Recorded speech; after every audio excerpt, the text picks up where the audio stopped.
It's a 5-pitch mix, 4-seam split, curveball, cutter, and changeup. Nathan Lucas in the leadoff spot again, as he has been for all 3 games of this series. He goes after that first pitch fastball. Lucas had a tough one in the day game today, went 0 for 5. A guy who, as everybody watching knows, has really been swinging the bat very well up at the top of the order. Sends this one in the air to left, and Ramon Laureano's got room in fair territory, out number 1. That'll take us to the Orioles defense tonight. You just saw Laureano, Dylan Carlson.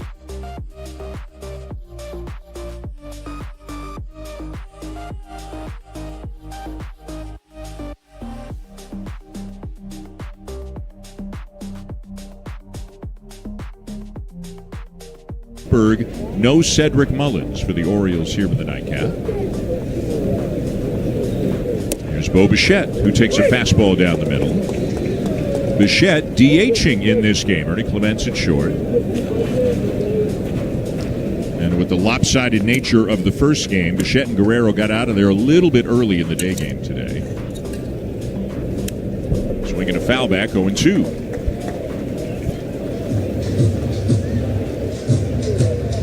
And the numbers roll on for Bichette. That hitting streak continued because he popped one up in the sun in shallow right, and the second baseman in the first game, Jordan Westbrook, couldn't find it, and it fell in. Off the corner with a curveball, ball 1. So between games, undoubtedly, the Blue Jays would have another hitters meeting, as they do before every game. Every team does it, because they don't know very much about Brandon Young.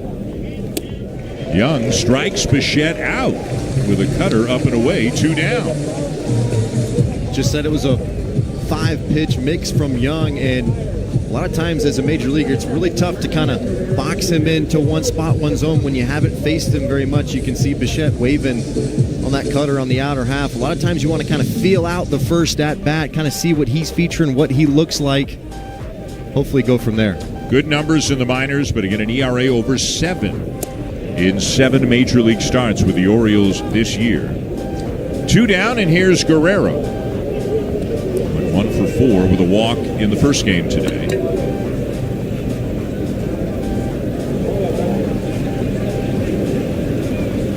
Curveball down and away, 2-0.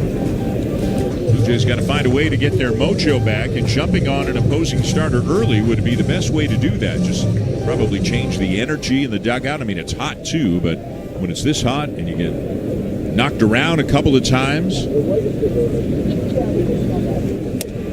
that's outside, 3-0.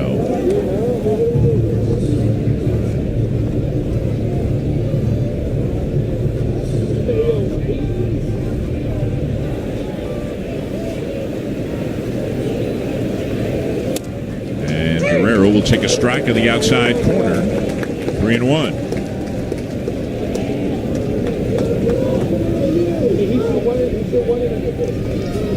He got back in there just in time with the pitch clock at 8. The hitter's got to be set up and looking out at the pitcher with 8 on the clock. That is ball 4. Had he gotten in 1 second later, there would have been a strike called on him. He's a little unhappy with the 3-0 call, and you could see it clicked in at the last second. I got to get back in the box. Something I never had to worry about, but looks like some of that sell on the 3-0 might have bought him that really close pitch on the 3-1 pitch. 2-out walks are never great. Now Addison Barger, who hit a 2-run homer in the first game today, his 15th home run of the season. Hit it to straightaway center field.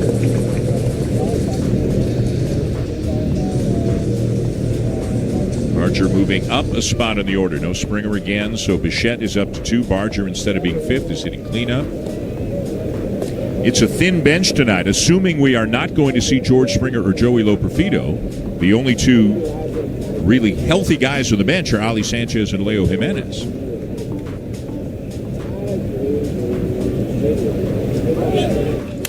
And that is hit sharply. A great play out at second by Holiday, but then he cannot come up with it to make a throw, and everybody is safe.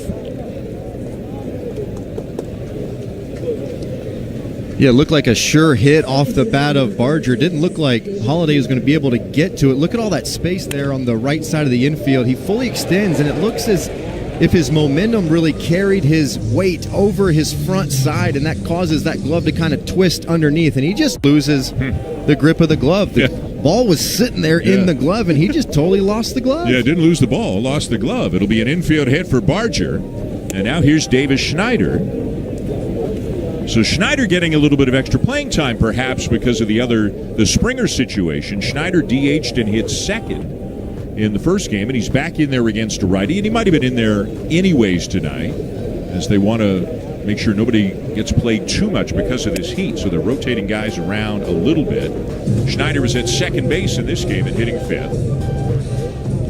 And Davis had a couple of hits and an RBI in the day game.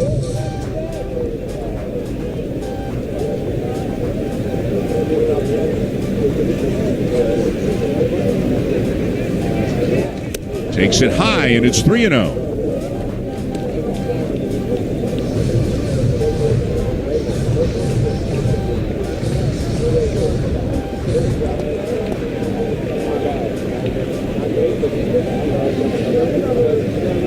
A guy who does not like to swing at 3-0 pitches. He has only done it once in his big league career. He takes that borderline pitch inside, and now, with 2 outs, the Blue Jays have the bases loaded. A couple of walks and a base hit. And it'll be Will Wagner coming up. Yeah, Wagner had a really good game in game 1, 2 for 3.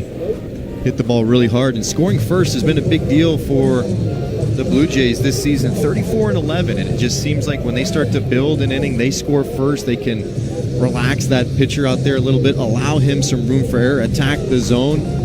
This is a perfect opportunity with a pitcher that has really struggled this season to really put him behind the 8 ball. See if Wagner can really barrel something up and take a lead. The Orioles use a mound visit here in the first inning as Adley Rutschman goes to the mound to try to settle down Young a little bit.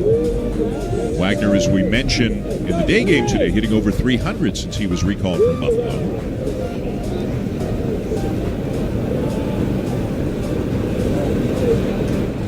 That one almost hit him. That's a fastball, but it had some cutting action on it. That's his 4-seamer, but it really ran in on Wagner. There are the numbers for Wills. It's getting called back up. Nothing wrong with an .834 OPS. That's high, 2-0.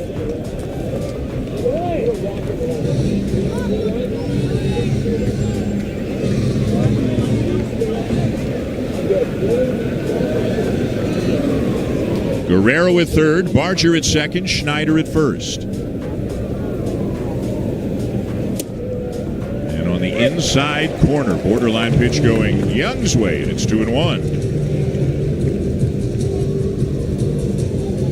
That's okay, right? 2-0, don't chase the borderline. Absolutely. Stuff, so. Don't rush the outcome. Make him earn it. Be disciplined. High, 3-1. Joe Siddle and Buck Martinez talk about the pitcher is the one under pressure in this situation. Sometimes as a hitter, you feel like it's all on you, but you're in control. Keyhole him right here. 3-2. And now the ultimate action pitch with the bases loaded, 2 outs, and a full count on the batter.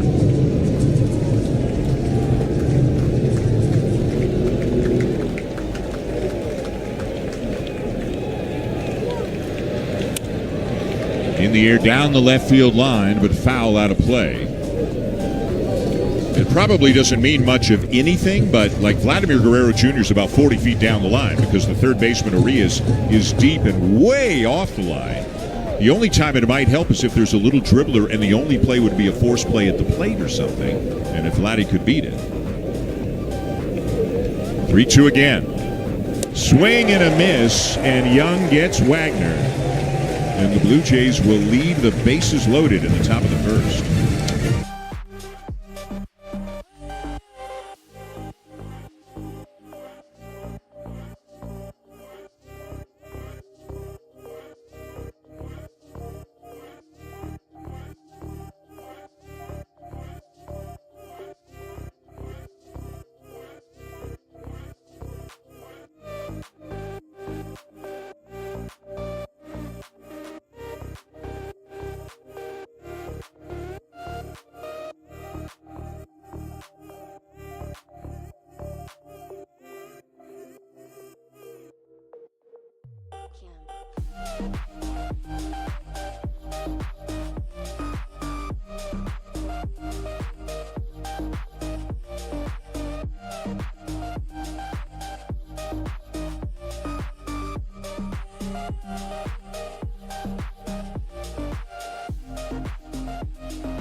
Detroit season high 8 innings pitched. He was fantastic versus the Tigers. Last 4 starts, he's been really, really good. 24 innings pitched, 26 strikeouts, 2 walks. He is creating a lot of contact or creating a lot of whiff. And how's he doing it? I love his motion. It reminds me a lot of former Blue Jay starter Jay Happ. A very quiet, easy motion, but then here comes a quick arm, and before you know it, that ball is on you. Hopefully he can keep that up. Blue Jays are going to really need him to go deep and keep the Orioles lineup quiet. Jackson Holliday back in the lineup for the Orioles and leading off. Hits the first ball to the right side. Diving stop by Schneider. Back to his feet and on to first. A terrific play by Davis Schneider to get the out. Well, I love it when the first ball of the game is put into play and there's a defender ready to go. You see that little hop that Dustin Pedroia used to do down in Boston. He hops right before the play, gets fully extended, knows his timing is good. Good exchange, good strong throw to Vladdy. Well done. Nice little spin move as soon as he popped back up. And 1 pitch, 1 out for Eric Lauer as Tyler O'Neill swings and misses. It's 0-1. O'Neill, as we mentioned in the day game, has been on the IL 3 times, but he still has a lot of power. He's dangerous. He's homered in 4 straight games. As they don't get the call on that pitch, it'll be a ball and a strike. Nick Marley, the home plate umpire in the nightcap, by the way.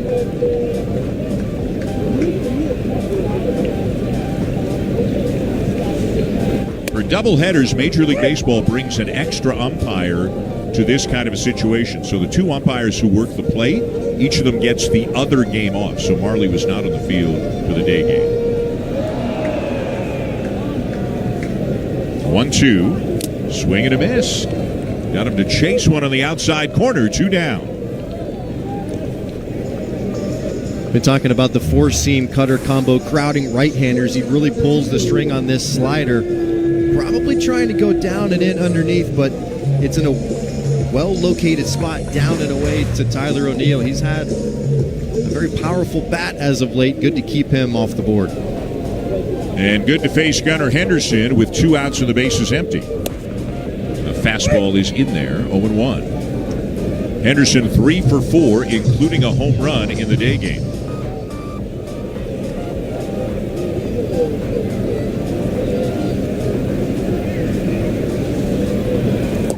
Lays off, and it's a ball and a strike.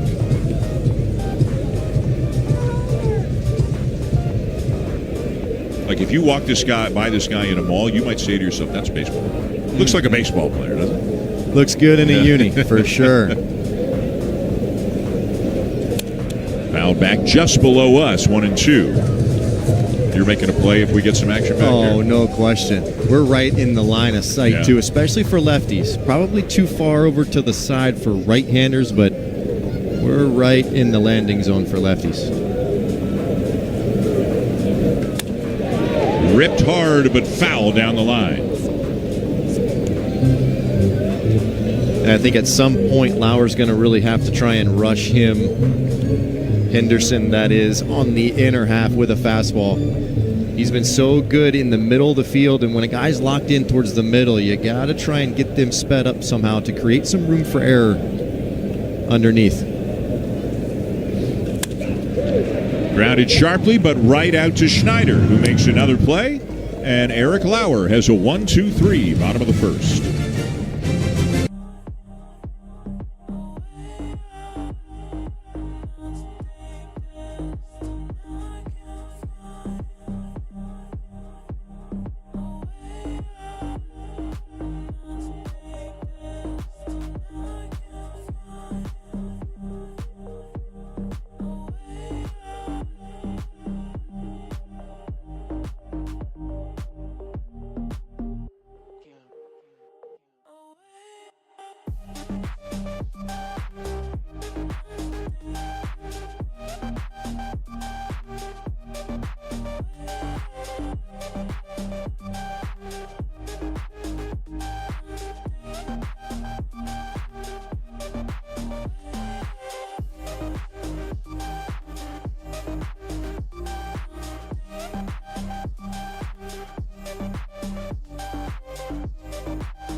And the splitter is going to be really important for Dominguez because lefties have seen him well throughout his career. This year they're hitting over 300 against him. The OPS is up over 850, but that splitter has been very effective as a neutralizer against that side of the platoons. The Blue Jays are going to want Dominguez to continue developing that. They're also going to need to work with Dominguez on just being in the zone more consistently. He has the 6th highest walk rate in baseball this season, but he also has a 31% strikeout rate, which the Blue Jays certainly will take.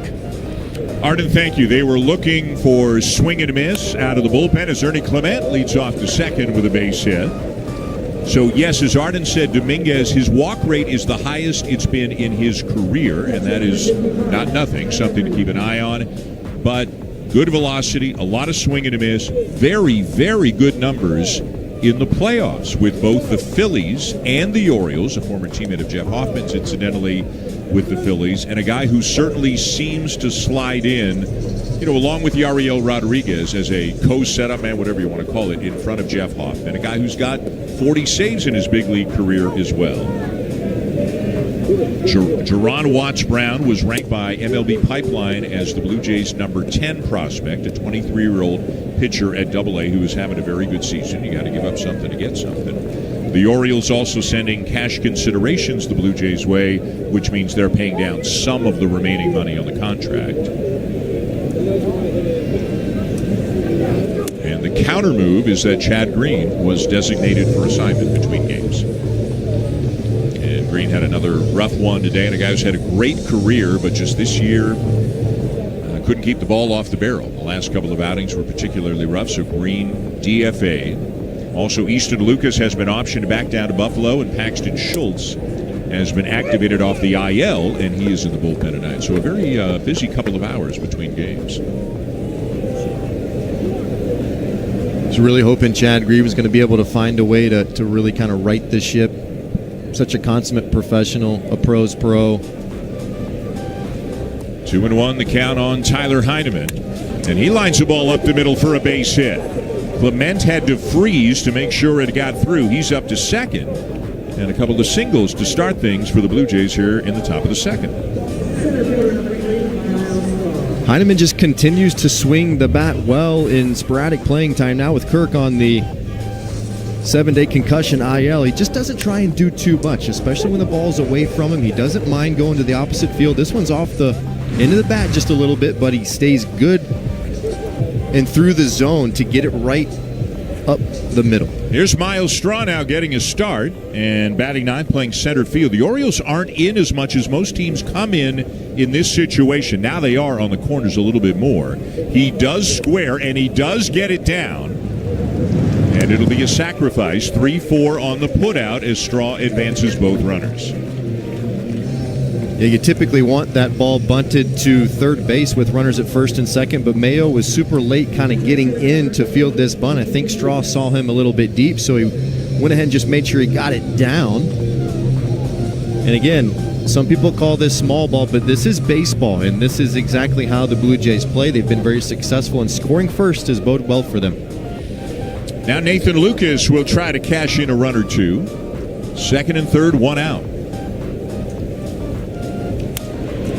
Down the left field line and back in the seats. Lucas with a fly ball to left his first time out.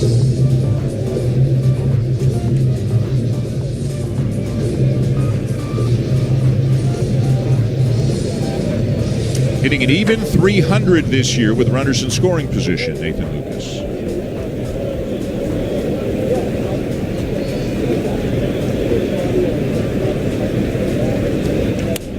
Two.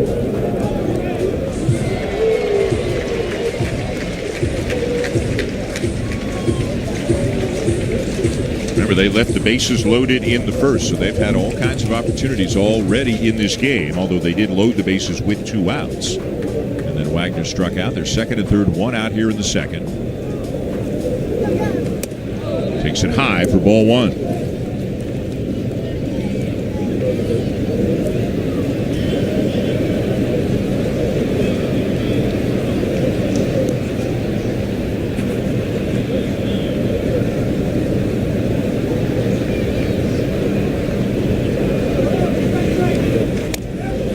Broken bat. That's a fair ball A run will score, and out at first is Lucas, as pieces of the bat were flying up the first baseline. Well, that'll be a ground out for Lucas, but it will cash in a run and give the Blue Jays a 1-0 lead. It's a glorified cue shot off the bat of Lucas, hits the end of the cup of the baseball bat, and it kind of flares that bat in half, but it acts as if it's a swinging bunt. You can see that bat kind of turn into what looks like a boat paddle, but it's perfectly placed and really good base running by Ernie Clement at third base. The minute he saw that ball down, he took off. Had he hesitated, third baseman Urias could have had a play, but very heads-up play by Clement there, reading that ball down. So an RBI ground out. Heineman came to third on the play. Now 2 outs. And it'll be Bo Bichette who struck out in the first.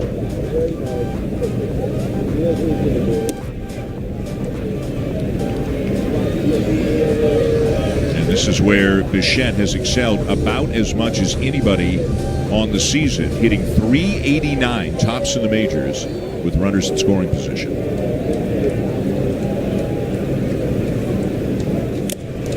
Big swing and a miss, 1-1. You know, playing with Bichette in 2020, really got to kind of know him personally, and I truly believe that he loves getting hits in these situations more than getting a solo homer. He just loves being under the gun, delivering, getting hits in clutch situations. Really thrives on that type of pressure. Swings through it again, 1-2. Young coming after him with a 96-mile-an-hour fastball. So now into the 2-strike approach. Probably you won't see the big leg kick.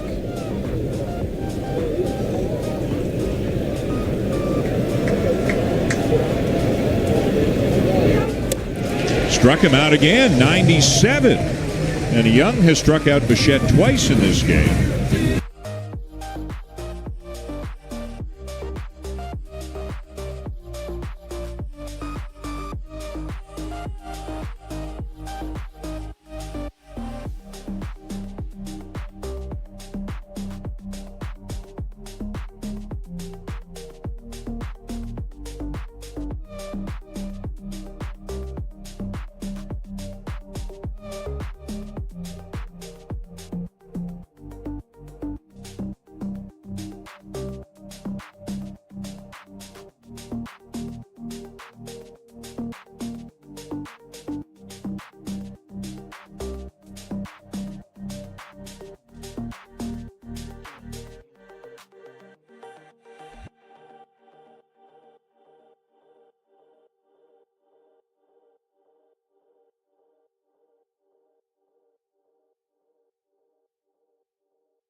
As Caleb mentioned off the top, coming off his longest outing as a Blue Jay, 8 innings, just 1 run on 5 hits against Detroit 5 days ago.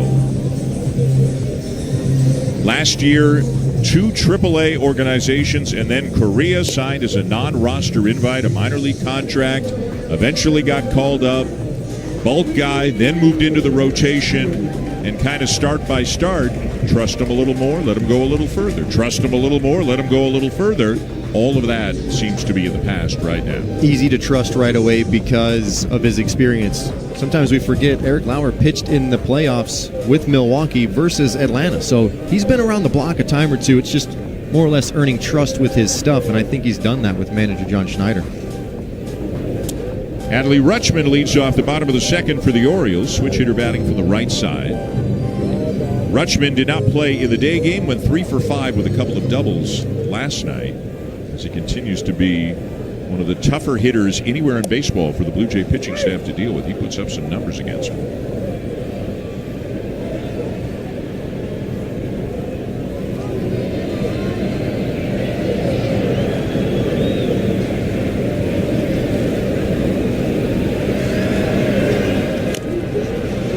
That is a foul ball. Hit his foot or his leg and it bounced out towards the mound. Now 1-2.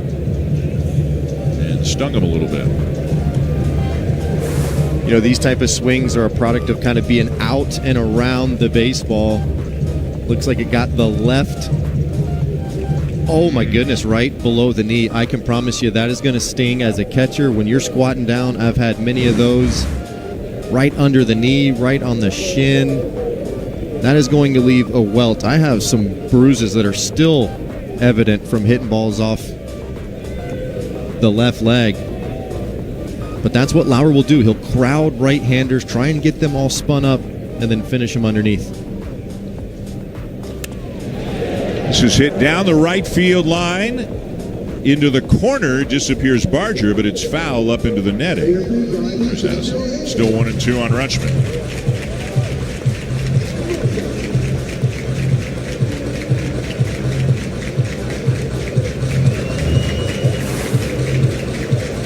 Now you see him? Now you don't. Kind of a tricky corner down there, though. Take that, Heineman. I bet you can't disappear like that, you magician.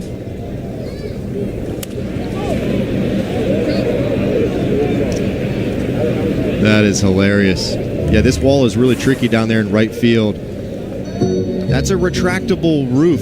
Not roof, but a retractable kind of shed-looking thing, and that's where all the grounds crew equipment is down there here at Oriole Park at Camden Yards. Very tricky. I've seen a couple balls rolled down there, and it gets a little bit hairy. Pulled down to third. Nice backhanded pick by Will Wagner, and a good throw to get him. Last year when Will Wagner showed up to the Toronto Blue Jays, there were a couple question marks about his defense, and he has really put in the time with infield coach Carlos Fablis. That's a really nice play, a very tricky hop. That ball has a little bit of side spin coming from the right-handed hitter Rutschman, and a lot of times you can underplay that and really miss it on the short side. He had a really good push-through move right there and made a good strong throw to first. One down, and here's Ramon Laureano.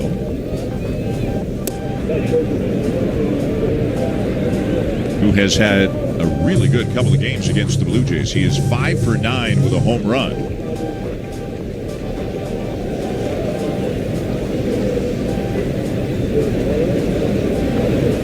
We talked about the possibility that he's going to be traded at the end of the year.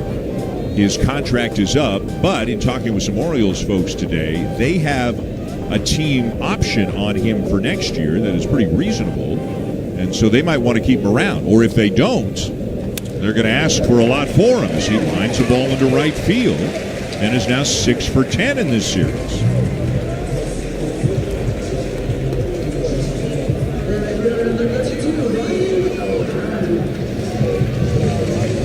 Looks like it fools Laureano here.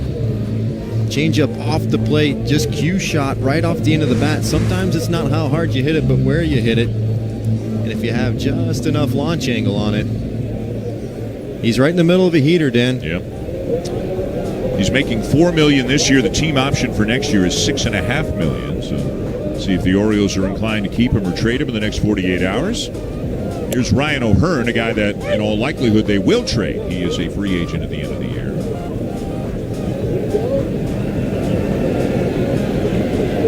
Trade deadline 6 Eastern on Thursday, so less than 48 hours away.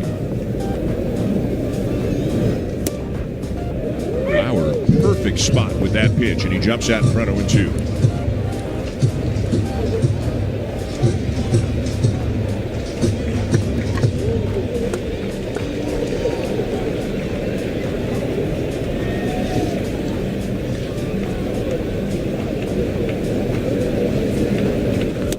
Got him. Awkward swing there from a good hitter in O'Hearn as Lauer strikes him out.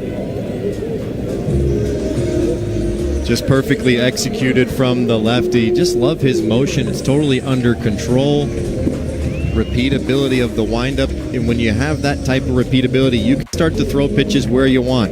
I think he might have even wanted that a little bit more outside, a little bit underneath, but my goodness, right on the corner is good enough. 2 down, here's Ramon Arias, who hit not 1 but 2 home runs in the day game today. The guy known more for his glove than his bat.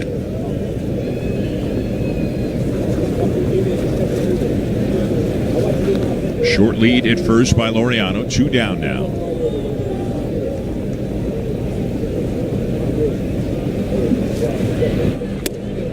taken outside, a ball and a strike.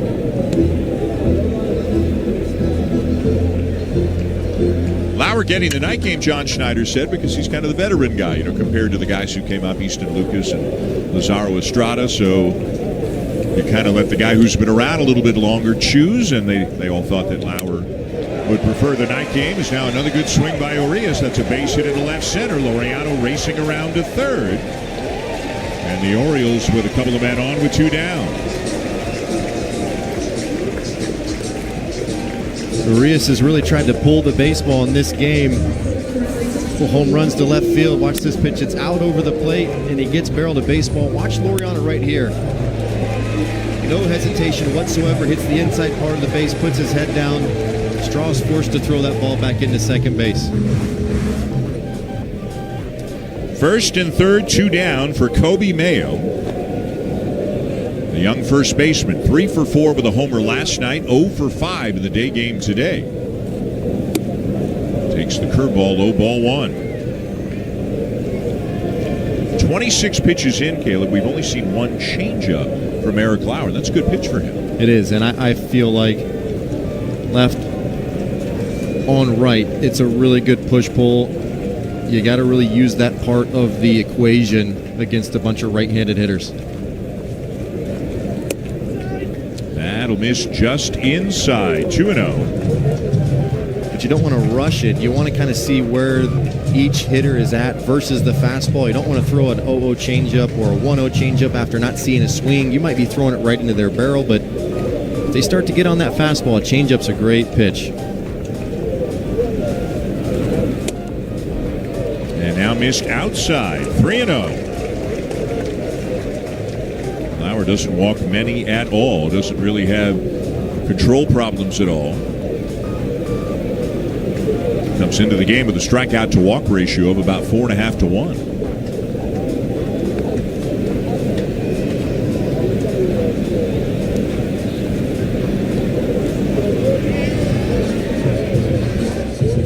And even better over his last 8 starts.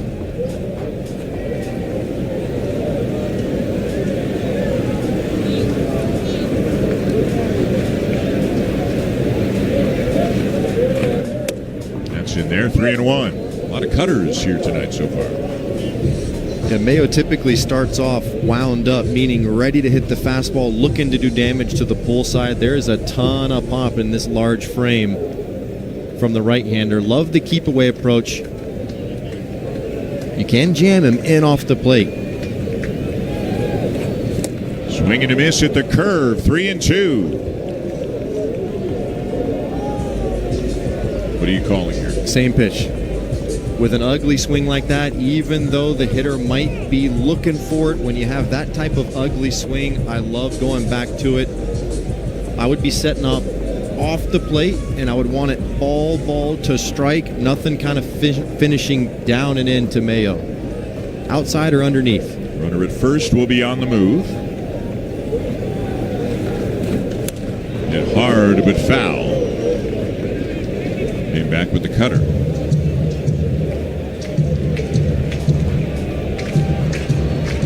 It's a weird pitch for me, if I'm being really honest. You got a guy way out in front, and then you throw a breaking ball that's harder, runs right into the bat. Now you're sort of forced to go fastball.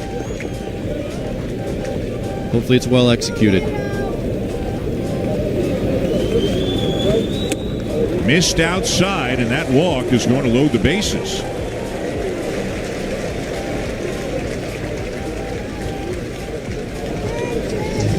It'll bring up the number 9 hitter, Dylan Carlson, a switch-hitting outfielder.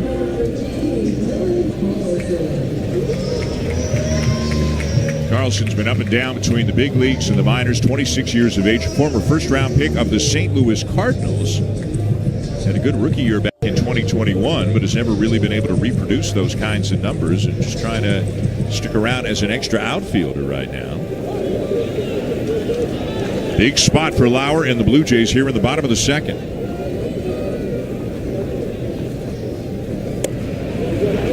And a strike right at the top end of the strike zone. Inside corner, 0-1.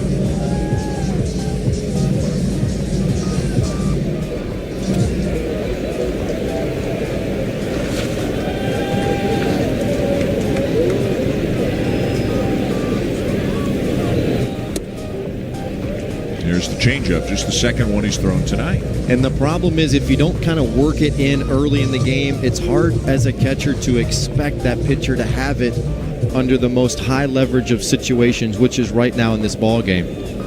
You're asking him to make a perfect pitch that he has barely any feel for.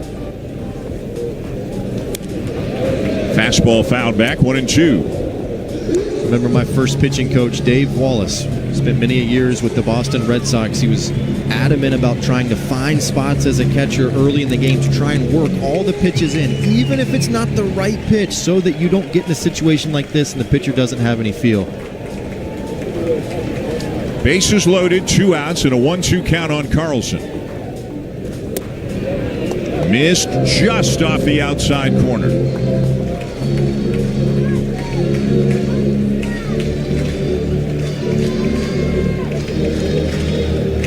26 pitches already thrown by Lauer here in this bottom of the second on a very warm evening.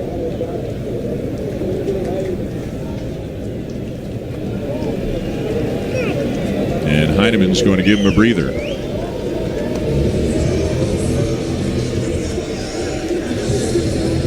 I like it.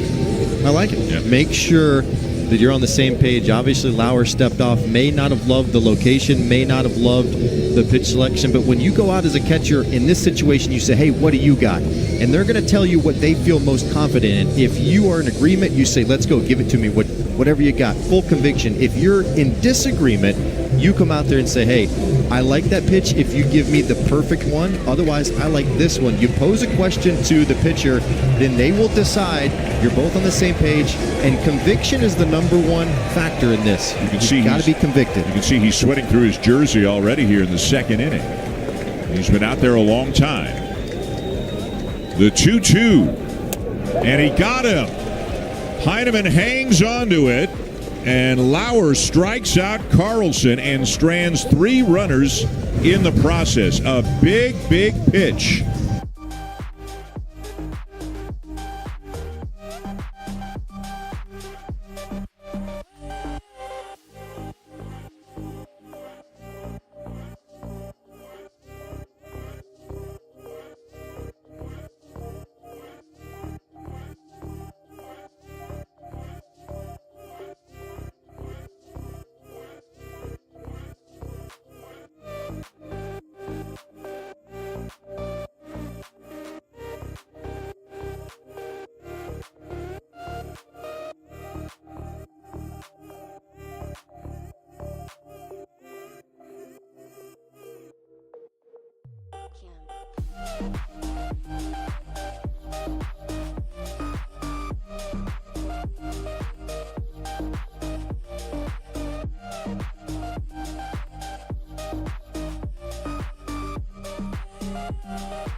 Vladimir Guerrero Jr., who looks at a fastball for a strike.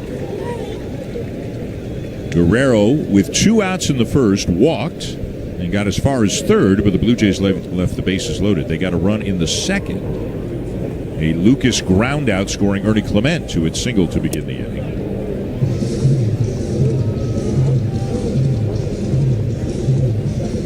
That's pretty good. 27 out of his last 48. A lot of walks in there, obviously, but he has been hitting the ball extremely well as well since the All-Star break.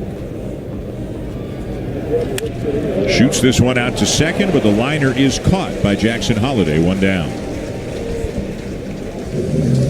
I like where he's at. I love where Vladdy is at. Watch how when he loads, watch his hands and how they don't get too far underneath the lettering of the jersey. That's a big key for Vladdy, not letting those hands drop too much. He's been so direct to the baseball because of that one move right there. He's getting really close, I guarantee it. Addison Barger, the batter, had a base hit his first time up, as Young starts him with a slow curveball on the outside corner.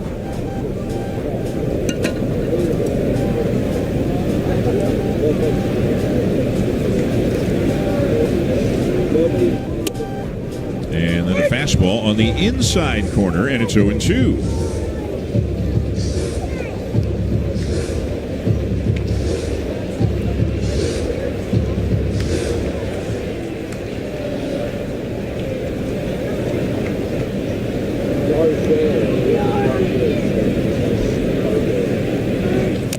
Had to reach for it, protecting with a couple of strikes. Just the mindset's totally different once a pitcher gets a couple of strikes on you. It's pitches and swings like that that tell you why the major league average hitting with 2 strikes is like 160. It's hard.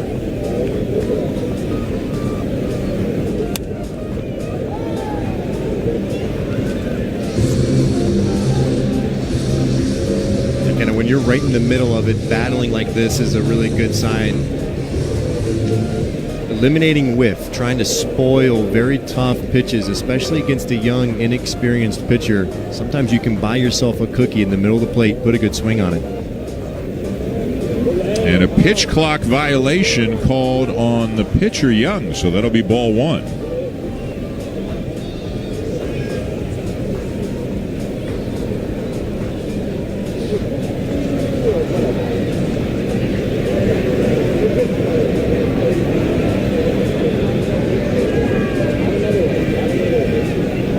Now the 1-2. A bouncer to short. Henderson. Good throw. 2 down. He's a big shortstop, but he's a very good shortstop. Made a couple really nice plays against Colorado in the finale of that series. He moves very well laterally, got a big, strong arm. A lot of times when you get that strong arm, it really allows your game internal clock to slow down. So 2 down. Here's Davis Schneider, who worked Young for a walk his first time up.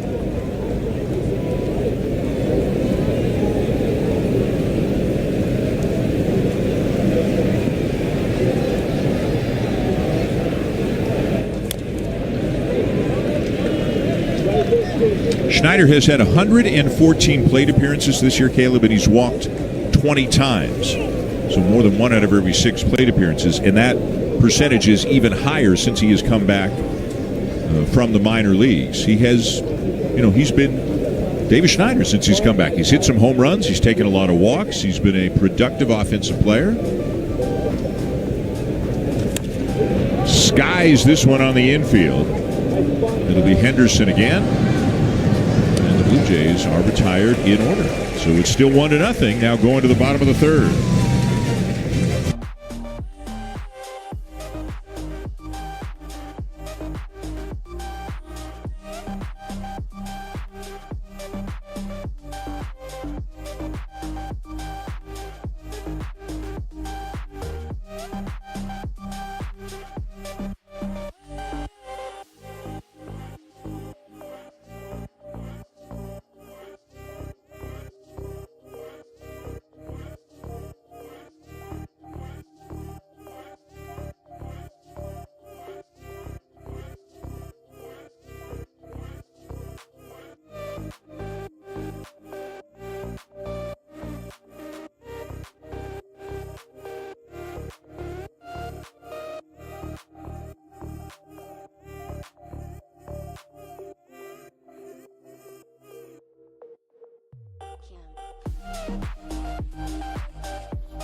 closer inspection, that's a number 58 on his glove today. And you know who wears number 58 for the Blue Jays? Well, that's Justin Brule, the left-handed reliever who was optioned this morning. So one, it appears that Eric Lauer has been going around the Blue Jays clubhouse taking donations from all of his fellow lefties. And two, if Mason Fluharty follows Lauer tonight, he will not have to leave his glove on the mound for him. This is all very strange, obviously, and I know Mason Fluharty has 2 gloves, and he gave one of them to Lauer in his last start. Clearly, Justin Brule must have an extra as well, because as Arden said, Brule just got optioned to Buffalo, although he's probably still physically here. Sure. We saw him earlier today, so who knows if he is taking that glove with him. But, if Lauer has a really good one, does he say to Brule, hey, man, got to keep the glove, or does he go back to his glove once they get back to Toronto? Good question. You ball players are goofy, superstitious people, man. Especially lefties. Yeah. The lefties leaving the gloves in Toronto. That's hilarious. And yeah, you're going to pack 2, maybe 3 gloves. You just never know. Pitchers typically can only get away with 2. Some infielders might carry 3. Ernie Clement probably has an entire drawer full of gloves that he's bringing on every road trip. Pop back foul out of play. A ball and 2 strikes on Jackson Holliday. Tell me what you think of Holliday. First overall pick, and he's getting there. I mean, he's definitely getting there. He's better than he was last year. These are kind of league average numbers right here, what he's put together. What do you see in him? Well, I see a young player that's really continuing to try and feel his way out through the big leagues. Obviously, following in the footsteps of his father, who is an incredibly successful major leaguer. That's got to be pressure in itself, not only being a first-round pick and a youngster. And I believe they might have had some sort of T-shirt giveaway on his major league debut. Correct. And my goodness, I mean, as if the kid doesn't need any more pressure, but as a youngster, it takes some time to really find out who you are at this level, and being that young facing established major leaguers, it can be demoralizing at times. It's a ground ball to second. Another play for Davis Schneider, who's been busy early tonight. 1 down. Do you like the swing? I know you love to look at swings and kind of project what kind of a player a guy's going to be. Do you like Holliday's swing? Absolutely. And I think going from kind of the younger ranks, high school, college ranks, you can get away with certain moves, and then the movement of major leaguers will start to expose you a little bit. And I love the natural path that he has. I do think he's tightening up a few things in terms of the way he strides and his move towards the ball a little bit, but I think he's going to be fine. It's just going to take some time for him to really settle into his major league career. He's 21. We should keep that in mind. Exactly. I mean, at 21, I was a junior in college, and I had no idea how to hit. I thought I did, but I had no idea. And to expect a 21-year-old to come up here and be a superstar is a bit of a stretch for me. Tyler O'Neill, the batter. Lauer struck him out his first time up. There's a changeup that he missed low with, a ball and a strike. For context, Bo Bichette came up at 21. Vladimir Guerrero Jr. came up at 20.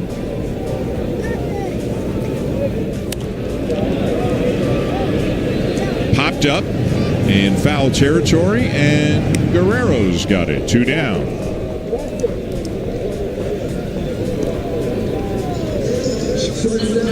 I don't know how they're doing. I looked up, and that ball disappeared on me. My only way of finding it was seeing that Guerrero was moving around. It's a bit of a gray sky. It matches the color of a rubbed-up baseball right now, and got to be focused right off the bat. 2 down here in the bottom of the third, and here's Gunnar Henderson, 0 for 1 on a ground ball to second. He's trying to bunt for a base hit, but he pushes it foul.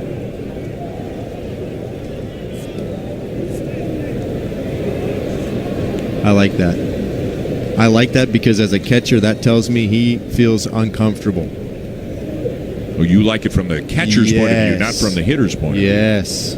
Thank you for that information. And looked a little uncomfortable on that swing, 0-2. I mean, if Gunnar Henderson wants to try and bunt, that tells me as a catcher that he's just not seeing it well. It's not looking good. I go right into attack mode as a catcher. I know I've got him.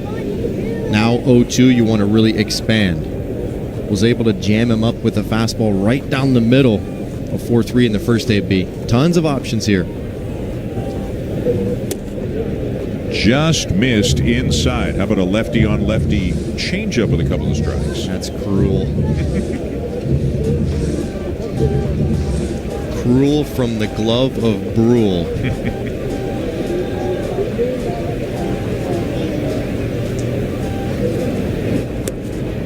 he hit the spot, but he didn't get the chase. 2-2.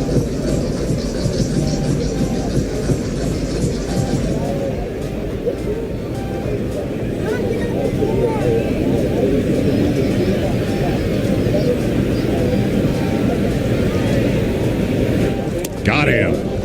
What a curveball that was. Fourth strikeout of the night for Eric Lauer as he gets Gunnar Henderson.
In the bullpen,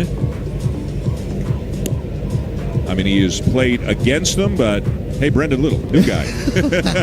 Don't leave the new guy hanging. And then here's the funny part, looking down to the Orioles. I mean, those guys were his teammates 2 hours ago. Yes. This is strange. Thanks for everything, guys. Yeah. See you later. Yeah. Weird business sometimes. And I think everybody knew he was likely to be traded, but you know, the fact that he was traded to the team that they are playing against, it's all a little surreal, I would think, right now for Sir Anthony Dominguez, who without question could come in and pitch in this game. I mean, why wouldn't you if you got a spot, right? He's pitching against his former team. It's just whether or not it's tonight or tomorrow. And you could see the smiles on everyone's faces. That those smiles are acknowledging kind of the awkwardness of his situation going 20 feet across to the other side. Do you expect the Blue Jays to trade for another relief pitcher between now and Thursday, 6 p.m.? I do. I really do. I think that the timing of this trade was excellent. The team kind of needed a bit of a shot in the arm, and I don't know if it was meant to happen right away, but it was great timing. Wagner strikes out to begin the top of the fourth. Hey, Sir Anthony, no fraternizing with the enemy now. You can't blame the guy. I mean, it just happened 2 hours ago. Now, they got them all geared up, so they obviously carry a lot of extra stuff, extra sizes. Somebody stitched number 48, and, I mean, he's got the sweatshirt over it, but we'll see later on. He's number 48. He's got his name on his jersey. All this stuff comes together quickly when it has to. Ernie Clement puts a good swing on the ball, and Ernie's 2 for 2 tonight.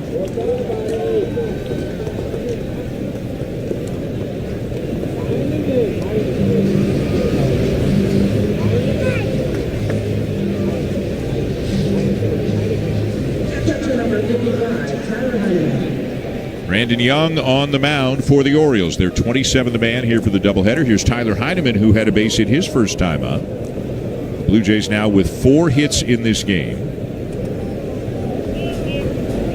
That base hit by Clement snapped a streak of 7 in a row, retired by Young. By the way, the Orioles made a couple of roster moves as well, as teams always do between doubleheaders and so on, and they traded Dominguez. They called up 2 pitchers from Double-A, not from Triple-A.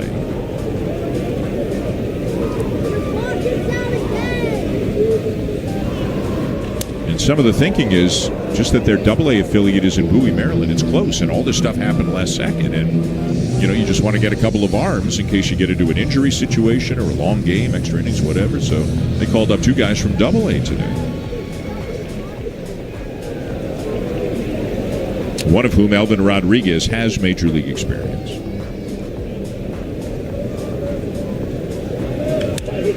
Out in front again, 0-2.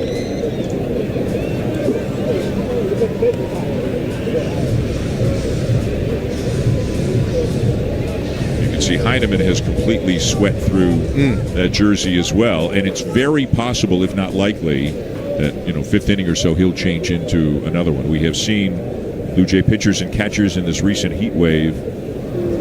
We've seen jerseys hanging by the end of the dugout. There he bounces one to right field for a base hit, and Clement can easily come around to third, and the Blue Jays threatening here in the fourth. Continue to pressure the defense by putting the ball in play. Heineman out in front just a little bit, but sometimes you got to get a little bit of a lucky break just out of the reach of Mayo at first base. Good base running by Clement, seeing that all the way through. So now we've got an interesting situation. The first and third, one out. Miles Strauss at the plate. Do you think a safety squeeze is a possibility here with good base runner at third and Clement? Or do they want him to swing away? I think they let him go. Free him up.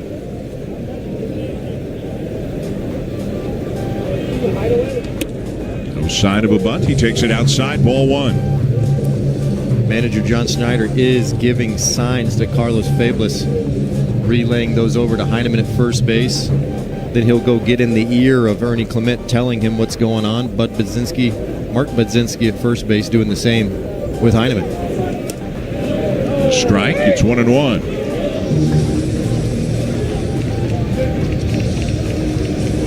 Constant lines of communication open right here because there could be fake decoy signs going on. That's something that is really cool about baseball. It could be giving signs, but could go in and give a different play. It's a ground ball to the right of Henderson to second one, on to first, not in time. Another reason you let him swing away. You trust that with his speed, it's awfully hard to double him up, and the fielder's choice will get the Blue Jays another run. It's a really good job putting that ball into play. Pulls it just enough to make Henderson really range to his right. Had it been right at him, the speed of the ball may have been a little bit of a close play at first base, but Straw runs so well down the line, no chance.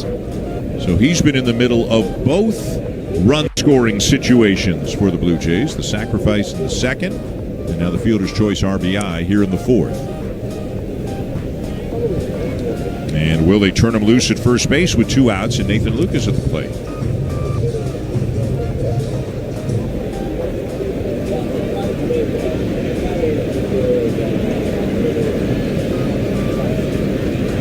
Not going. It's fouled back by Lucas. Once he gets to two strikes, I could see him taking off.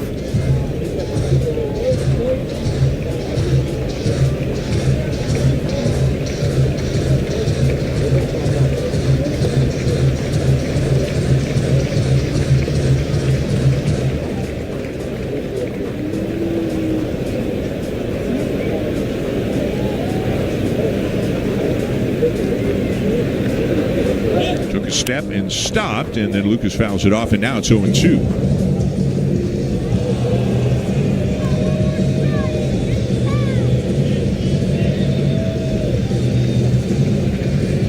This is not the situation where you talk about getting the starter's pitch count up, getting him out of the game. This is the situation, the 27th man, you want to score some runs off him, do some damage while he is in the game.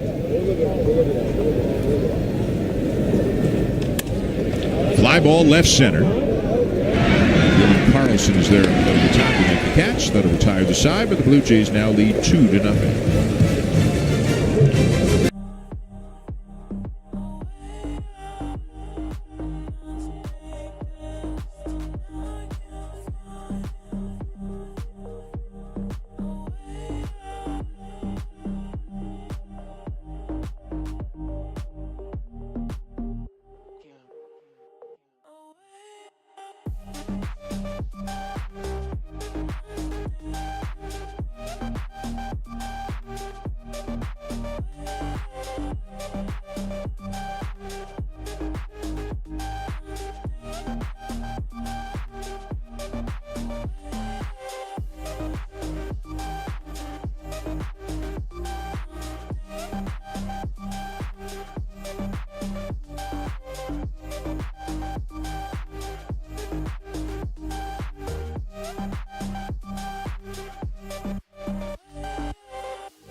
He just seems so level-headed and even keel, and I think that large frame, 6'3", 209, really does allow for that sneaky fastball to play up.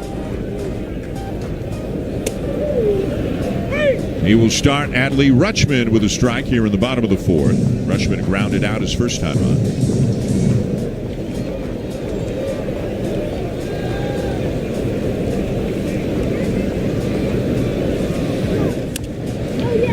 Curveball grounded to short. Clements got it and makes the play, one down.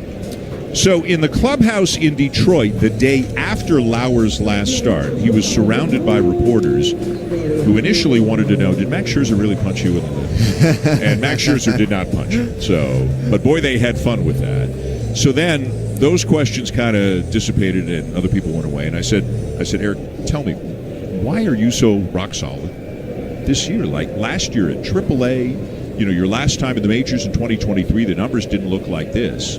Why do you think things are going so well? And he talked about his mentality. He said he used to, be hard on himself, or if something went wrong, then he would worry about something else going wrong. And now he's much more confident about how he's going to do, and he's much better at not putting pressure on himself. This is hit sharply up the middle of base hit for Laureano, who's 2 for 2, and the Blue Jays cannot get him out right now.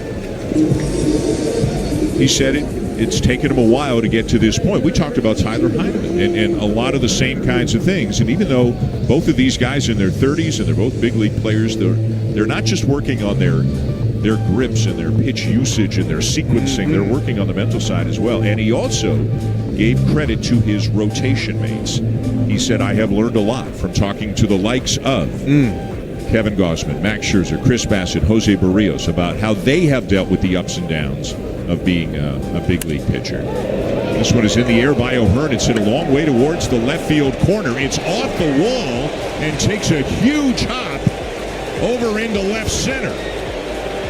And a run will come in to score on a crazy triple for Ryan O'Hearn.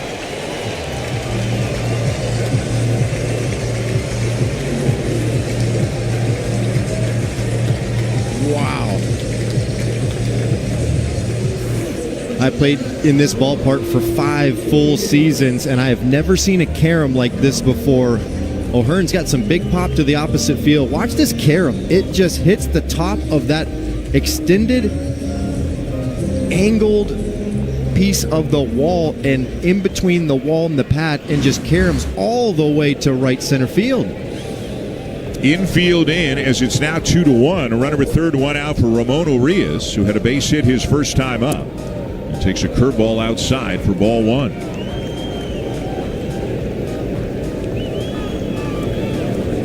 That was a good opportunity for Lauer to, talking about the mental part of the game and not letting things snowball, and all of the areas in which he's improved. He feels he's improved recently. Swing and a miss. 1-1 on Urias. He has shown consistently this year he's not afraid to throw that fastball to the inner part of the plate against the right-handed batters.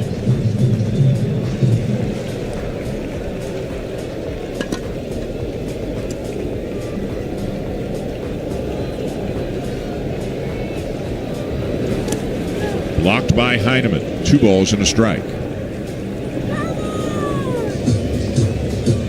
Always tried to sequence pitches with pitchers to kind of induce weak contact, and at times whiff and strikeouts were a good byproduct of those sequences. But this scenario right here, all you're thinking about is a strikeout. You get a strikeout, alleviates some of that pressure, allows the defense to go back and then move on.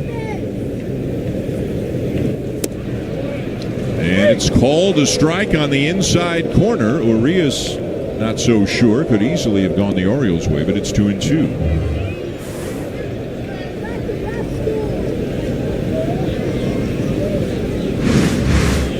O'Hearn, the runner at third, does not possess great speed. The Again, the infield is in for the Blue Jays. Wagner's a little deeper at third than the other infielders, as is often the case on the pull side for the batter.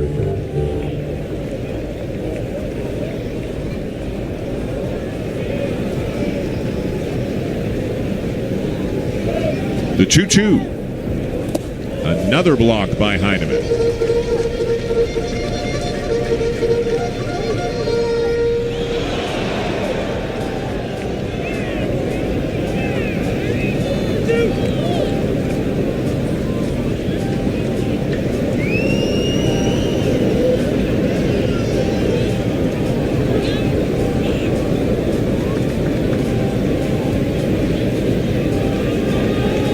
Now the full count pitch.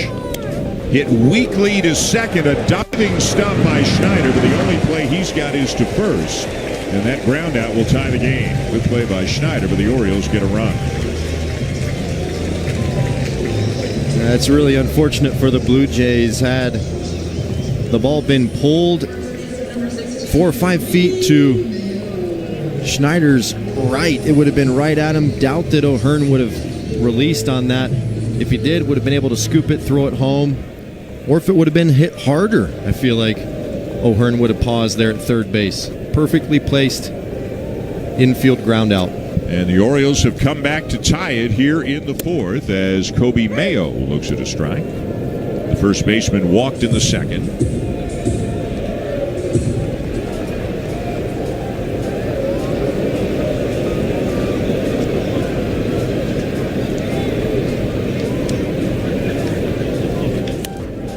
Fly ball to left field. And the catch will be made by Lucas, and that's the inning. The Orioles get 2, and this game is tied.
Over the weekend, and then the Blue Jays head right back out on the road to play Colorado and the Dodgers.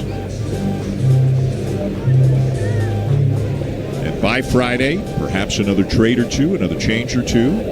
By Friday, if all goes well, Dalton Varsho is back with the Blue Jays. He is playing with Buffalo again tonight.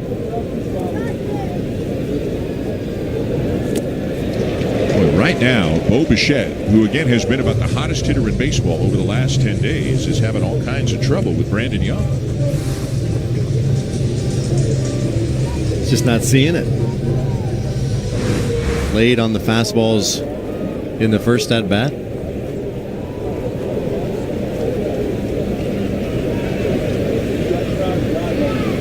The 0-2. Shoots it foul.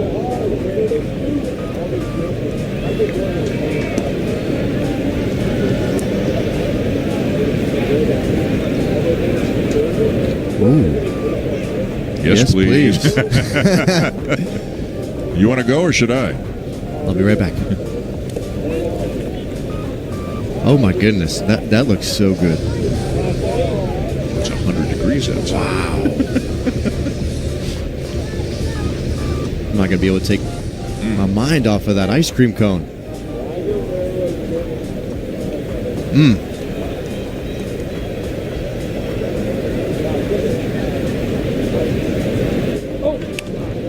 Ground ball down to third.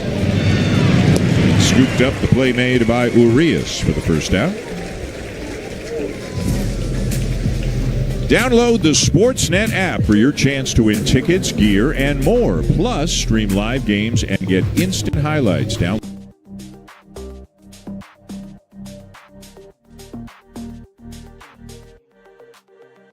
We'll trip down to the concourse. As long as you're paying. I'm paying. Nice. Vladimir Guerrero Jr. is the batter. Walked and lined out tonight.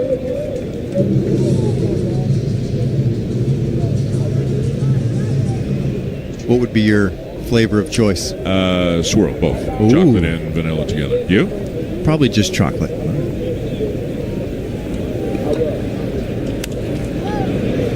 Guerrero has popped it up back at first, and it'll be Holiday calling off Mayo. And so here's Brandon Young in his 8th big league start, called up from the minors, an ERA in the big leagues over 7.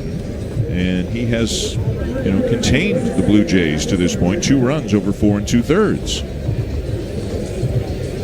They got to get their offensive mojo back that they had for so many games, so many weeks in a row, really, until the last game of the Detroit series. Addison Barcher's 1 for 2, had an infield hit in the first.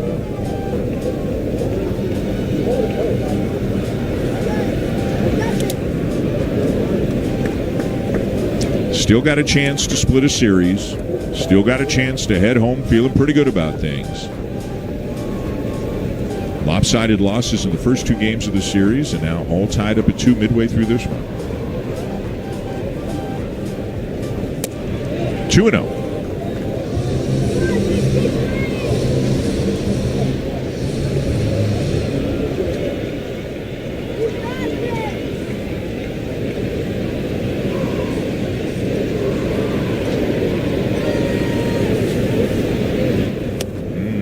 Took it down the middle, a splitter at 87 down the middle, 2-1.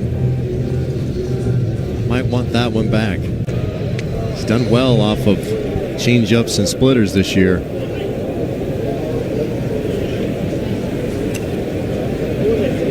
Now he gets the fastball at the knees, and it's 2-2.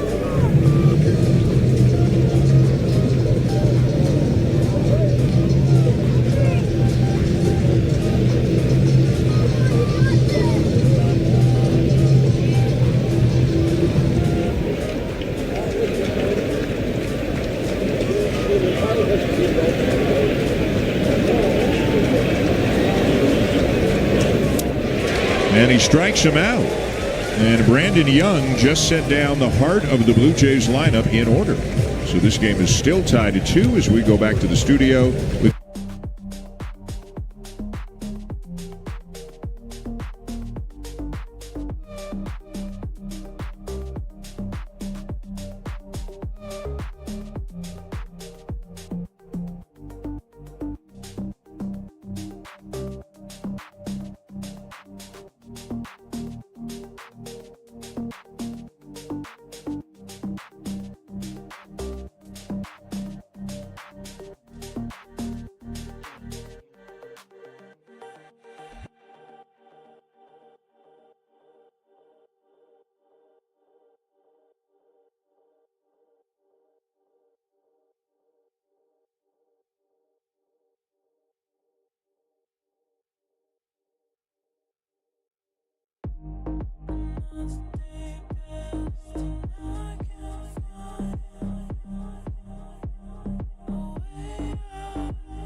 concourse. They brought this from the media area, right, just behind us.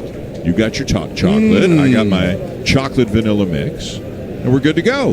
Now we go. Now we go. We're not picky on a day this hot. Ice cream is ice cream. A rally dessert.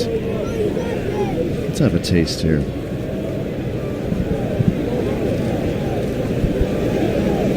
Dylan Carlson leading off the bottom of the fifth in a tie game. Over there. Look over there, Caleb. High first. Wow. Over there. There you go. So, sensible. You know, not too Look filling. at that. Chocolate swirl. There we go. We're going to the concourse tomorrow. So if I start talking a lot, it's because this sugar kicks in about 10 minutes. You want a sugar high. Awesome. Tomorrow, we're getting the big deal. We're going all out. out. It's lunch tomorrow. Love it. Ice cream is lunch. Everyone enjoying the cold treats. Number 9 hitter Dylan Carlson, who struck out against Lauer back in the second. It's a high fly to right center. Barger makes the catch in deep right center, just at the edge of the warning track, one down.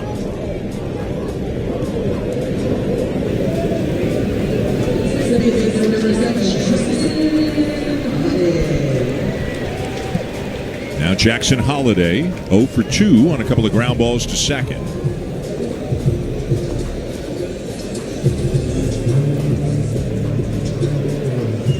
Oh, he's got a baby face too. I know he's only 21, but he looks like he's going to look like that when he's 31. Baby face with grown man biceps. Goodness. I mean, his father's forearms were the biggest things I've ever seen. I'll never forget being in that box looking up, and his father was playing for the St. Louis Cardinals, and I looked at those forms and I was scared to death. He hooks this one to deep right, and it's off the scoreboard. On his way to second. No, he'll turn around and head back as it caromed right out to Barger, and everybody knows the arm strength that Barger has, so that's a long single. That's a really good decision by Holliday. Watch the pitch from Lauer. It's a breaker that really doesn't get to the bottom or the outer part of the plate, but really good positioning by Barger here. And when you've got it, show it off, because when you show it off, it's going to put the brakes on quite a few batter runners. You can tell he's looking, he's seeing it head up the whole way. You don't need a first base coach. You can read that play as a runner. So a one-out single will bring Tyler O'Neill to the plate. 0 for 2 in this game. Hit a 3-run homer in the day game today.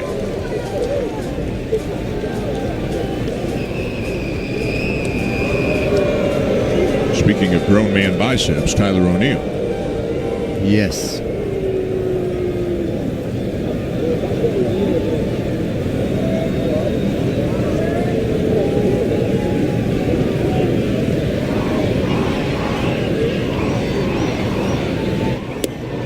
Strike 2 called.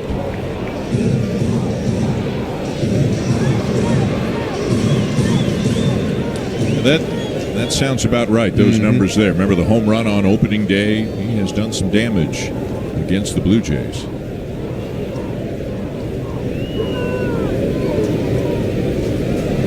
Up and away. I think that home run on opening day was a record-breaking 5th game in a row so. that 5 he has opening days homered on opening day. Yep. Wow.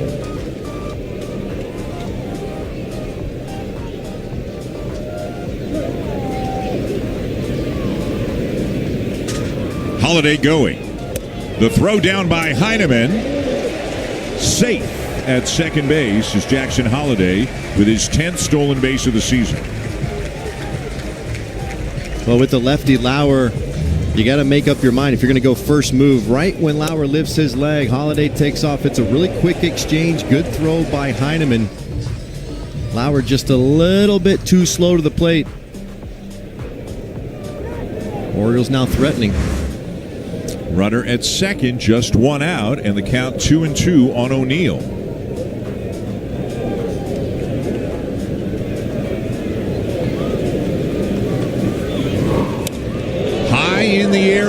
left towards the corner. And he has hit it foul. It is a foul ball, says James Jean, the third base umpire. Boy, a towering shot down the line. And Baltimore manager Tony Mansolino is already out of the dugout. They want a review on this. Crew chief review on a potential home run.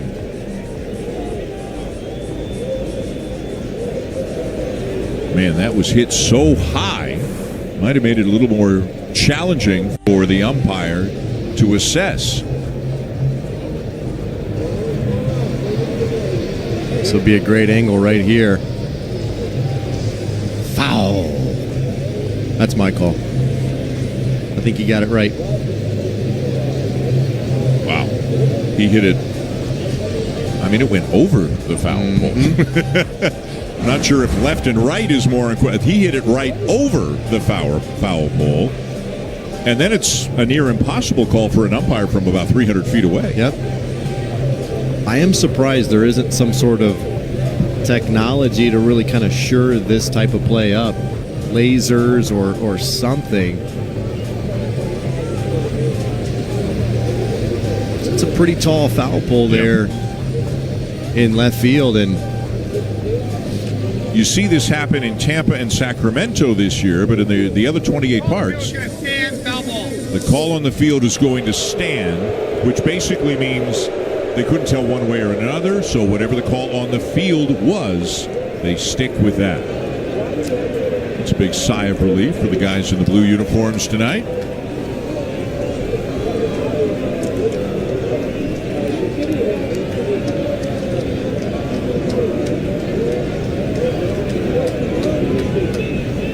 Yariel Rodriguez is up. It's right in the heart of the order right now. The Orioles, it's only the fifth, but Rodriguez is up. That's outside 3-2. Again, this is a game the Blue Jays badly need. I think you and I agree on that. After the way things have gone the last 3 days, Rodriguez is rested, and so they might go to him a little bit earlier because of what part of the Oriole lineup they are at right now. 3-2. High fly to center, but this is playable. Straw will make the catch. Holiday will tag and come to third, 2 down.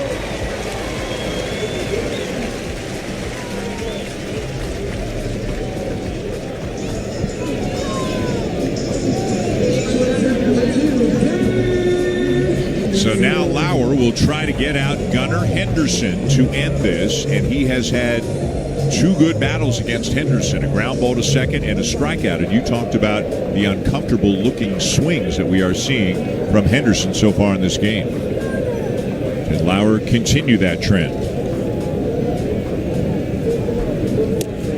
A called strike, 0-1 on the inside corner. And Henderson thought it was inside. I think it might have had a case.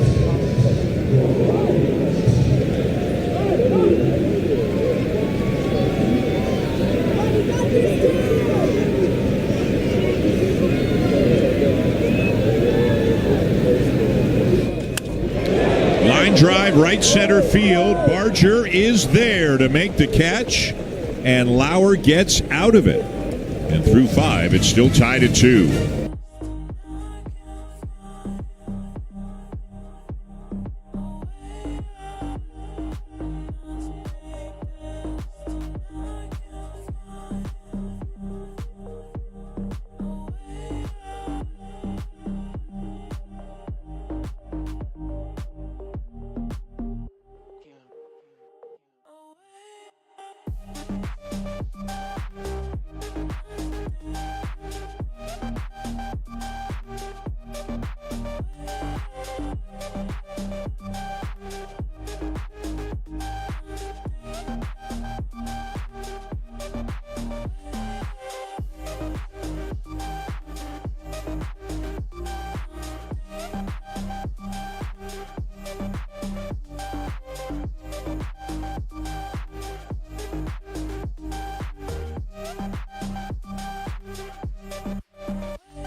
team is playing. And I'm sure that he's got a lot of emotions and a lot of questions and just trying to figure things out right now. But again, he knew he was going to be traded. Could not have guessed it would be Toronto, although I'm sure he thought the Blue Jays were a possibility.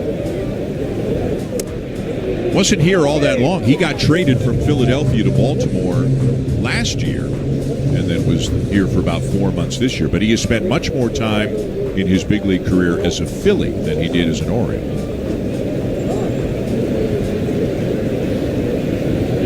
Davis Schneider leading off the sixth for the Blue Jays in a 2-2 tie.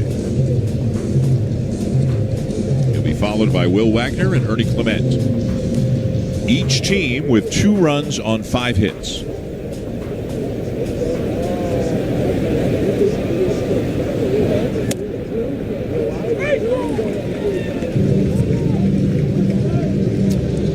The first game today was the only afternoon game around the major leagues, but obviously a full slate of games tonight, including the Yankees, who have just scored 3 in the third to tie the Rays at 3 as they open up a series in the Bronx.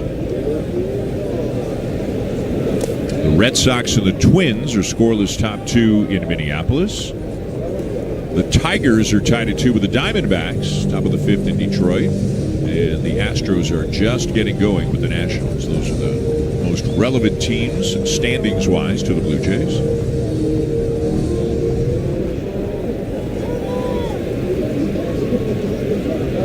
The 2-2 from Brandon Young is hit between third and short. Henderson's got it back to his feet, but he doesn't get him. And is the first baseman Mayo hurt? Kobe Mayo is down. Hopefully it's something minor. Maybe he just pulled something stretching for that throw. But something is bothering Kobe Mayo. Schneider called safe at first as now Mayo is back on his feet. Looks like it could be something in the leg area. Watch Henderson fully extended, gets up to his feet, perfect over the top throwing motion. Looks like he gets stuck just a little bit.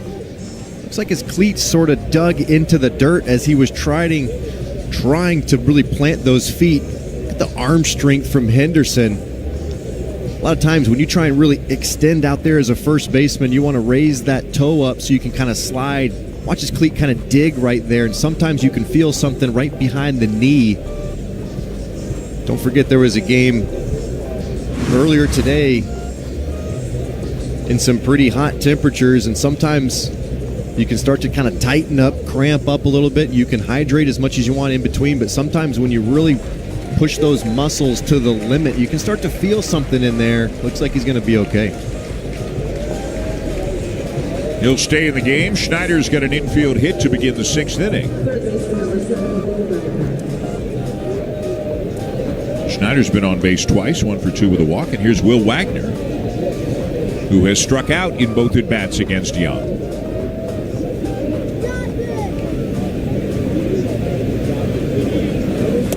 Swing and a miss over the top of the splitter, 0-1.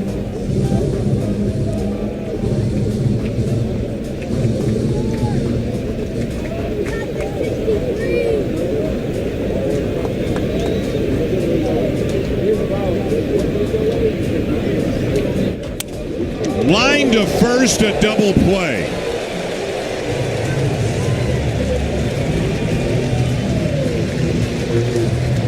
It's just bad luck.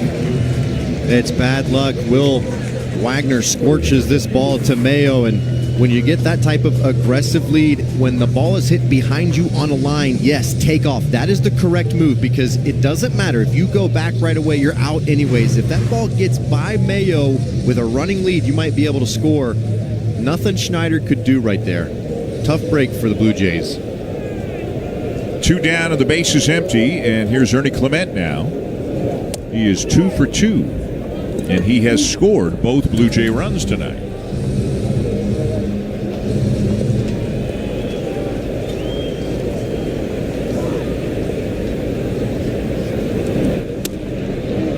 Curveball called a strike, 1-1, with left-hander Keegan Aiken just off the IL yesterday, now up in the bullpen for the Orioles.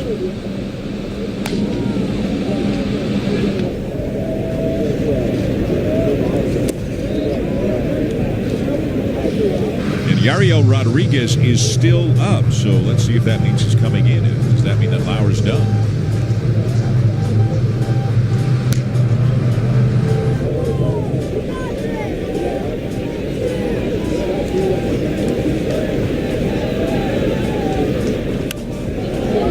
Lauer has thrown 77 pitches through his 5 innings, allowing 2 runs on 5 hits.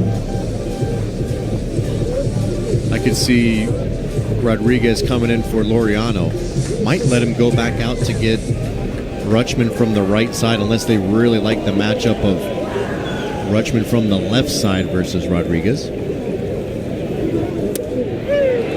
Fastball for strike 3 called, and that'll retire the side. A good 6 innings for Brandon Young coming up from the minors.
Orioles bats were really pressuring the Blue Jays pitchers in the first 2 games of this series. Lauer just came in and quieted them down. Kind of got an unlucky break there in the 4th on that triple from O'Hearn. It'll give way to Yariel Rodriguez. Last 7 games have been excellent. 6 1/3 innings pitched, 2 hits, 1 walk, 7 strikeouts. His stuff has just been so explosive out of the bullpen. Another great story for the Blue Jays this season. I mean, the opponent's batting average is 167, 52 innings, and 29 hits this year.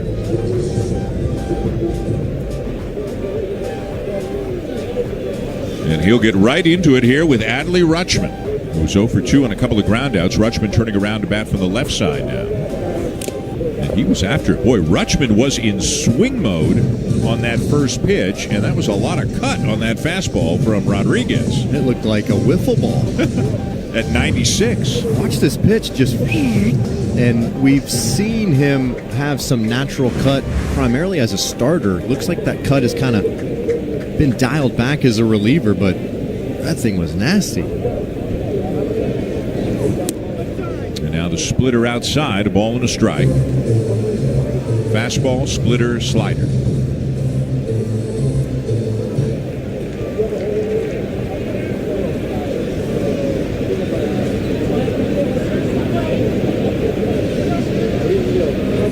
Outside, 2-1. Rodriguez last pitched on Friday in Detroit, so he has had 3 days off.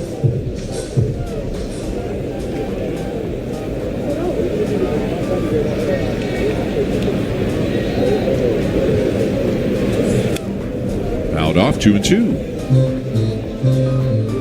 He'll get Rutschman, Laureano, and O'Hearn. Here in the bottom of the 6th inning, this game tied at 2.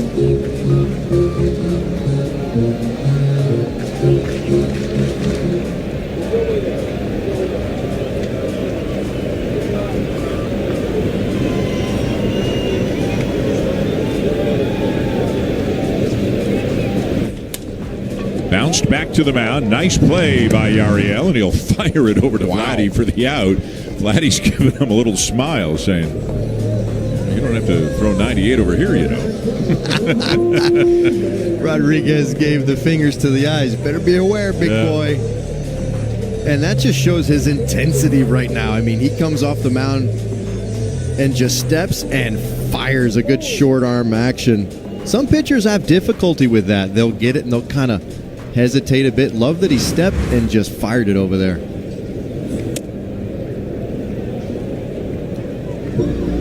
Ramon Laureano takes outside ball one. A couple of hits for Laureano tonight, making him 7 for 11 in the series.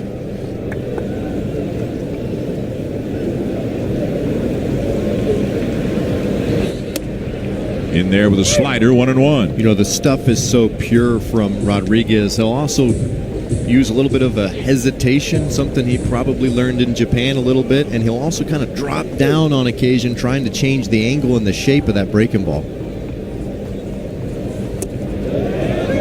He went around. It's 1-2.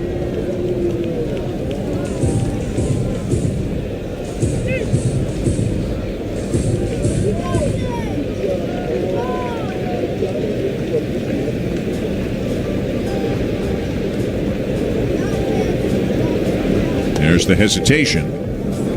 And a slider outside, 2-2. He went through it feels like to me anyways, a pretty long span where he wasn't doing it much at all. He's brought it back more, it feels like, the last couple of weeks. I guess if you're getting everybody out there, they let you do what you want to do. Dropped down there and missed outside with a slider, 3-2. And I don't mind it on occasion. I don't. I just don't love it if it becomes a part of his natural routine, because I think his conventional style, the stuff plays up so well. And on the appeal, he didn't go on this one. So that's ball 4. Rodriguez was out in front of Laureano, but couldn't put him away. Big matchup in the WNBA tomorrow night. It'll be the leaders in the West, the Minnesota Lynx.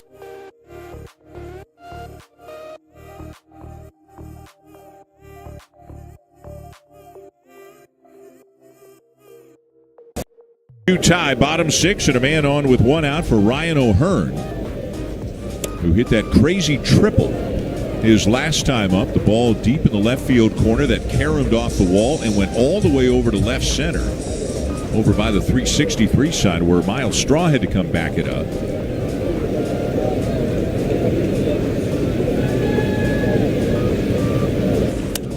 Out of play, 0-2.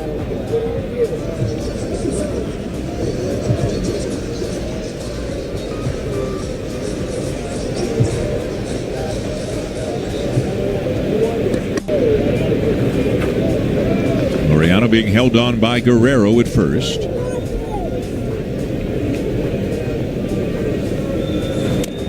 That's a fair ball. Heineman's got it, only play to first, and he'll get it there in time to get O'Hearn as Laureano takes second.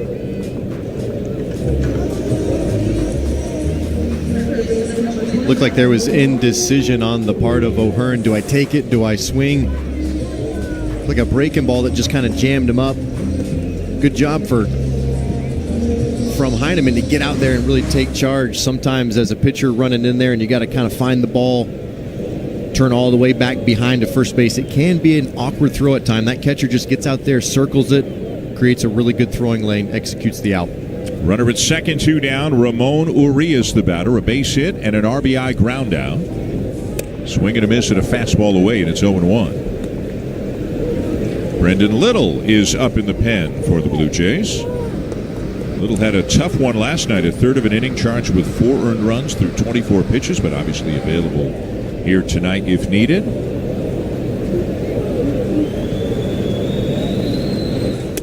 You and I were talking between games, especially after the trade of Dominguez, that if it were a close game, the Blue Jays would push all their chips into the middle of the table and try to win this game. Especially with the day off on Thursday, they can afford to push some of these high leverage guys back to back, knowing they've got a day of rest coming behind the series. day game tomorrow, of course, but this is a close game. You do everything you can to win this one, and you worry about tomorrow. They wake up tomorrow feeling a lot better, a lot happier if they win this game tonight after the way the last couple of games have gone. The 1-2. Top towards third. Wagner's got it and makes the play to get Urias, and nothing across for the Orioles here in the bottom of the sixth.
In a row, the first two of this series, the last game in Detroit.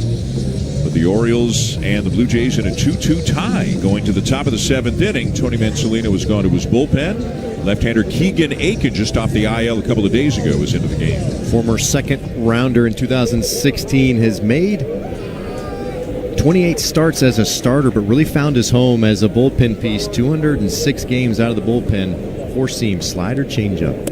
His entire 6-year career here in Baltimore. First batter he'll face is Tyler Heineman, who will turn around to bat from the right side. So the Orioles got everything they could have hoped for and more out of Brandon Young, calling him up as the 27th man. They got 6 innings out of him tonight.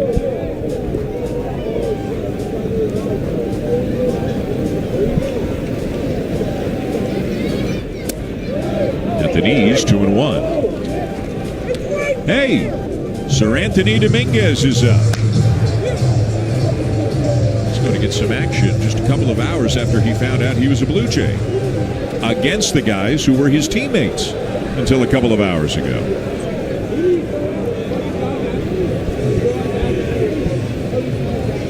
Did somebody get tossed out of this game? I mean, the home plate umpire, Nick Marley, we were looking out to the bullpen in Dominguez.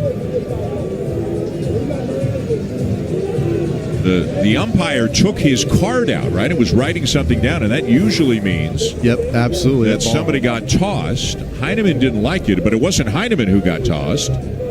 Definitely somebody in the dugout. Yeah, somebody got tossed.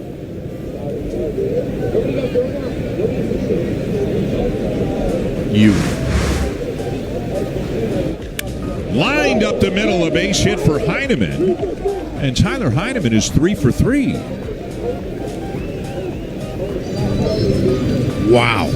Watch your lips. Watch how close this gets to Keegan Aiken, aiming right for the bill of the ball cap. Fastball middle down. Heineman puts a great swing on it. And what's been so impressive to me about Heineman is he's doing it from both sides of the plate. It's not very normal for a switch hitter to be playing 2-3 times a week and to be able to produce from both sides. It's incredible. Now Miles Straw, the batter, he'll take outside, ball 1. Straw got a bunt down, a sacrifice in the second, and that allowed a Lucas ground out to score a run. And then Straw with the fielder's choice to drive in a run in the 4th. So he's been in on both situations for the Blue Jays. Fouls it off, 1-1.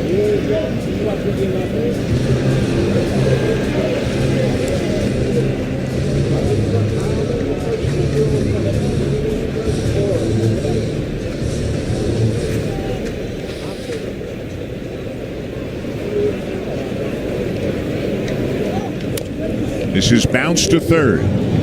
They'll get Heineman at second, but that's all. So it'll be a fielder's choice, and the Blue Jays will wind up with a faster runner at first now as Straw reaches on a fielder's choice. Well, it's not DeMarlo Hale. It's not Pete Walker who got tossed.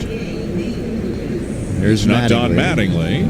It's not Lou Ionati. I'm not seeing David Popkins. Maybe it's David Popkins, who didn't like. There's Hunter Mentz. Maybe it was David Popkins. First ejection as a Blue Jay? I think so.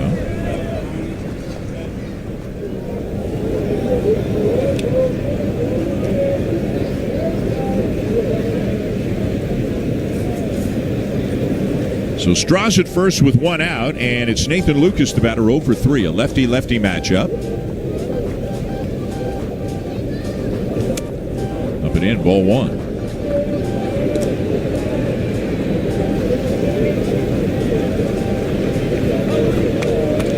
Nobody is up in the Orioles' pen, so even with Bichette and Guerrero coming after Lucas, this will be Aiken's inning. Straw running. Lucas takes it, the throw down, the tag, and it's in and out of the glove of Henderson. Otherwise, Straw looked like he would have been out, but he is safe at second.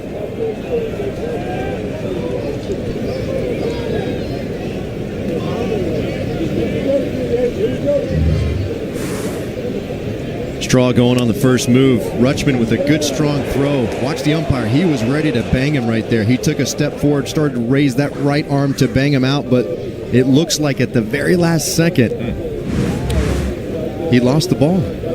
It's interesting because it's after he had taken the tag off him. Like he put the tag on him and then kind of in the arm swing follow through, that's when the ball popped out, but the ruling is he didn't have possession. So we saw Lope Perfido catch in the last second. Ball kind of come out the end of the glove. Confirmed now David Popkins was the person ejected.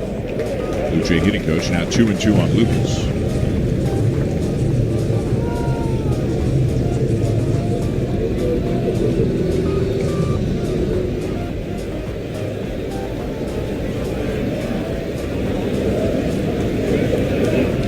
Fouled back.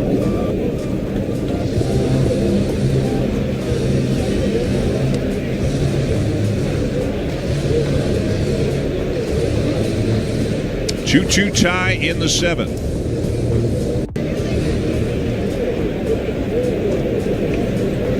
Lucas in a battle with Keegan Aiken.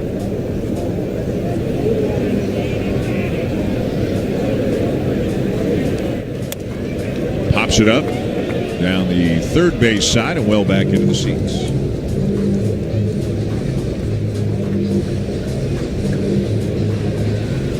Day game tomorrow to wrap up this series. The Blue Jays will send Jose Barrios to the mound. Dean Kramer will start for the Orioles.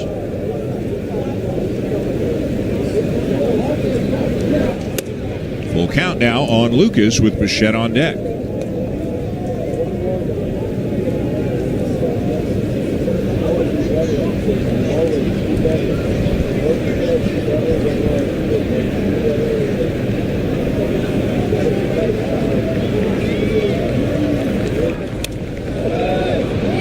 Hanging in there against a pretty good lefty.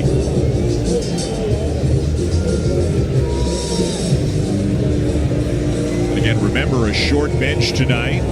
We don't think Joey Loperfido's available. We don't know if George Springer's available to come and pinch hit. The other two are Ali Sanchez and Leo Jimenez. Lucas hasn't had a lot of at-bats against lefties. There's George, who got hit in the ear flap last night. Ball 4. Lucas works him for a walk, and that gets Bichette to the plate with 2 on and 1 out. Very nice plate appearance by Lucas. We've seen him have the ability to prolong an at-bat and really outlast a pitcher. Kind of sets the stage again for Bichette, talking about how he just kind of thrives in these types of moments, how he loves getting the big hit when his team really needs it. And the pitching coach for the Orioles, Drew French, is on his way to the mound to chat with Aiken. Well, this may be the best shot they have. They've got a tie game in the 7th, and they've got Bichette and Guerrero coming up with 2 men on as they try to retake the lead. So many times throughout this season, we've talked about the contributions 1 through 9 up and down the lineup, and it's taken a lot of heat off of the big boys. There are certain times in certain games, certain parts of the season, you absolutely need your big guys to just be the man. And this is one of those spots. Blue Jays have lost 3 in a row, 2 really ugly losses to the Orioles in this series so far, and your core, your big boys are up. This is when the Blue Jays really need to lean on them, and they have got to come through in the clutch for them. Long meeting on the mound, and it was the pitching coach Drew French and Adley Rutschman who were doing most of the talking. Aiken was doing a lot of listening. Let's see what the game plan is here against Bichette, who is 0 for 3 on the night. And hits a ground ball to second. There's 1 and 2. And the Orioles get out of it, and the Blue Jays cannot retake the lead. It is still tied at 2.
The numbers, big fastball, big velocity. The command can be a little erratic sometimes, but a guy who has pitched in high leverage for several years, and he's in high leverage right now. Not a question about stuff. Has always been a question about location, and this will be very interesting how he approaches hitters that he's watched for a very long time this season and how he's going to approach this first outing as a Blue Jay. The stuff is elite. It's powerful. It's just a matter of going 3 strikes before 4 balls. And he will see a pinch hitter as Colton Cowser comes off the bench to bat for Kobe Mayo. And a fastball misses just up and away. Ball 1, 98, and that's standard for Dominguez.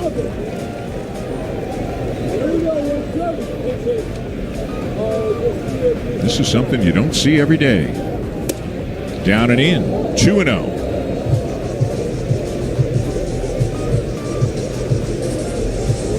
Stress on Heineman as well, not knowing his comfort zones in certain spots. I think he has an Oriole transmitter or a Blue Jay transmitter. But sometimes knowing, hey, in 2-0 counts, I like to flip a breaking ball in, or I love to really go 2-1 change-ups. There's not a lot of time there to really kind of shore that up. So he walked over to the Blue Jay clubhouse maybe an hour to an hour and a half before the game. Do you think that he and Heineman definitely had a chance to spend 3 minutes together and talk? Absolutely. Very general, but I don't need general in this situation. I need to know exactly what you need to do. It's 2-2 in the 7th. Blue Jays need a W.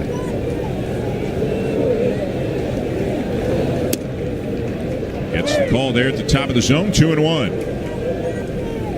3 straight fastballs to Cowser.